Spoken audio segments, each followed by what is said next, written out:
रात के 12 बज रहे थे, लेकिन स्वाति की आंखों में नींद नहीं थी। वह करवटें बदल रही थी। उसकी बगल में लेटा पति वरुण गहरी नींद में खाटी भर रहा था।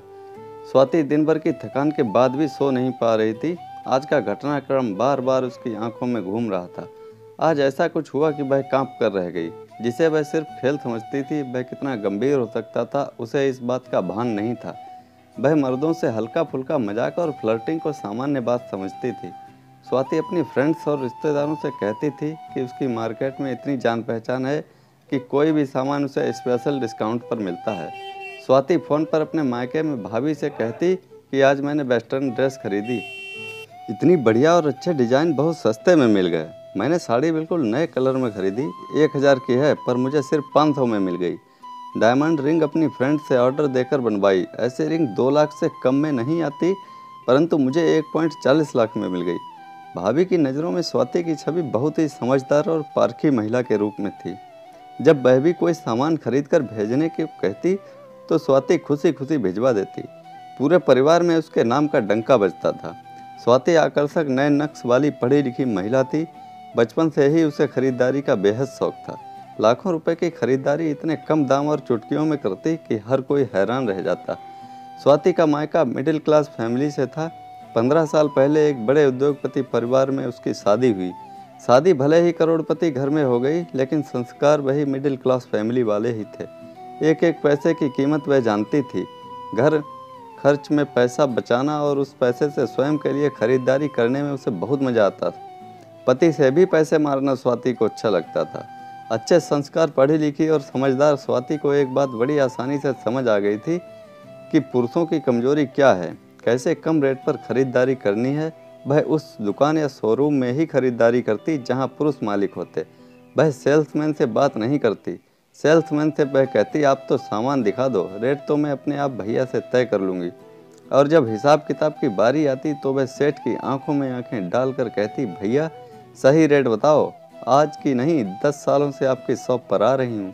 भाभी आपको रेट गलत नहीं लगेगा, क्यों चिंता करती हैं? सेठ कहता नहीं, इस बार ज़्यादा लगा रहे हो, मुझे तो स्पेशल डिस्काउंट मिलता है आपकी शॉप पर। कहते हुए स्वाति काउंटर पर खड़े सेठ के हाथों को बातों बातों में स्पर्श करती या फिर कहती भैया आप तो मेरे देवर की तरह हो। देवर भाभी के बीच रुपए पैसे मत लाओ ना।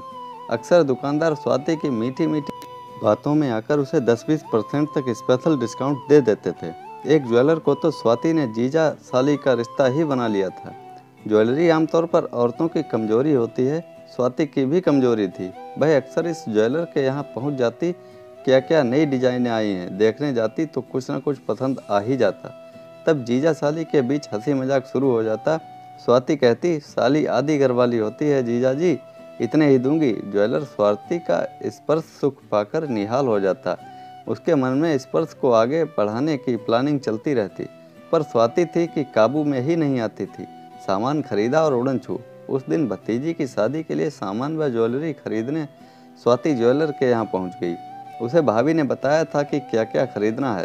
स्वाति ने घर से निकलने से पहले ही ज्वेलर को फ़ोन किया, भतीजी की शादी के लिए ज्वेलरी खरीदने आ रही हूँ, आप अच्छी अच्छी डिज़ाइनों का चयन करके रखना, मेरे पास ज़्यादा टाइम नहीं होगा। आप आइए तो सही साली साहिबा, आपके लिए सब हाजिर है, ज्वेलर ने कहा। ज्वेलरी की यह दुकान कोई बड़ा शोरूम नहीं था, लेकिन वह खुद अच्छा कारीगर था और ऑर्डर पर ज्वेलरी तैयार करता था। शहर की एक कॉलोनी में उसकी दुकान थी, जहां कुछ खास लोगों को ऑर्डर के तौर पर ज्वेलरी दिखाकर बेच देता था और ऑर्डर देने वाले को कुछ दिन बाद सप्लाई दे देता।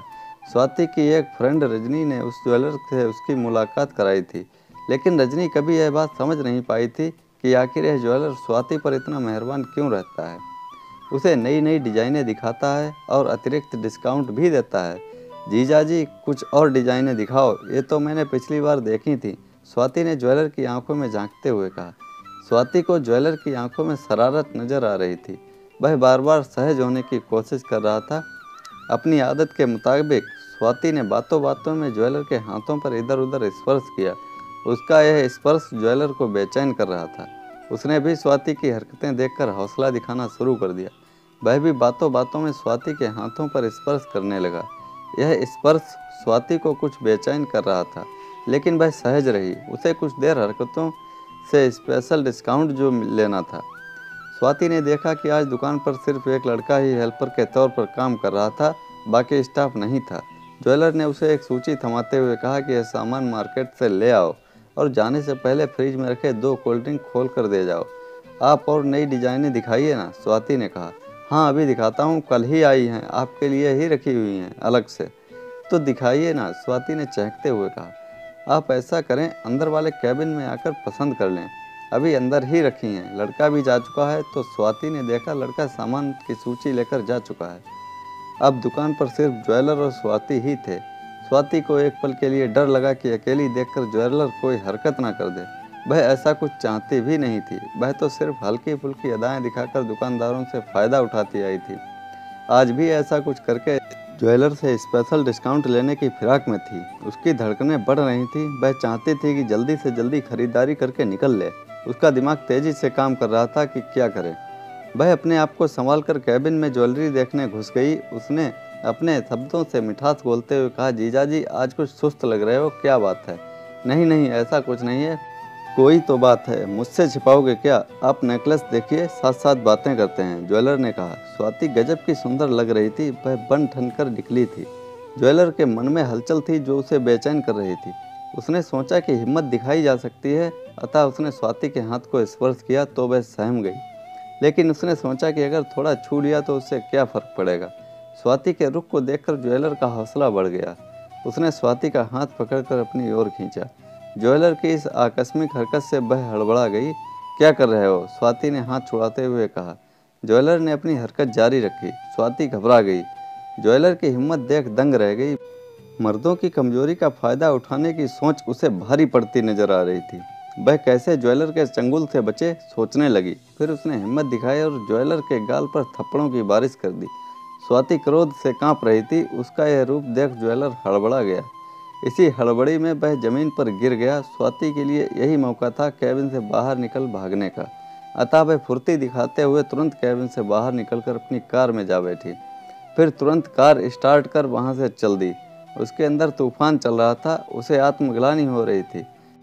लंबे समय से स्वाति जिसे खेल समझती आ रही थी, वह कितना गंभीर हो सकता है, उसने यह कभी सोचा नहीं था। तो दोस्तों, कैसी लगी ये कहानी? लाइक करें, कमेंट में हमें बताएं और चैनल को सब्सक्राइब करना ना भूलें। धन्यवाद।